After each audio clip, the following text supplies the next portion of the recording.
Libre Figuration années 80 est une exposition qui se déploie dans les deux musées de Calais, au musée des Beaux-Arts et à la Cité de la Mode et de la Dentelle. C'est l'itinérance d'une exposition qui s'est ouverte au Fonds Hélène et Édouard Leclerc pour la culture à Landerneau il y a 2 ans, près de Brest, qui en reprend les principaux éléments, mais qui comporte des nouveautés spéciales pour Calais, notamment pour la Cité de la Mode et de la Dentelle, où des éléments de mode des années 80, blousons en cuir, objets divers, tenues d'artistes et éléments de la vie quotidienne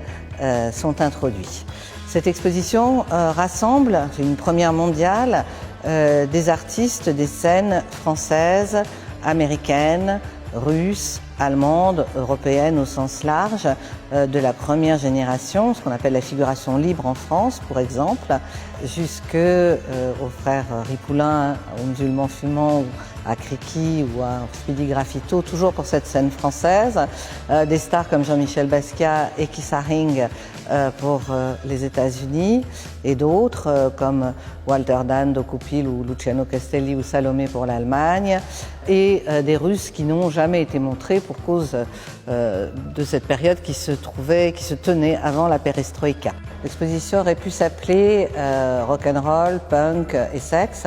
Ce sont les 3 grands axes de représentation de la grande liberté des libres figurations, avec des traits communs qui sont des formes simplifiées, un lien avec la BD, avec les images de télévision, le cerne noir formel, et puis la naissance de petits personnages comme ceux qui se trouvent à mes côtés par Richard Di Rosa,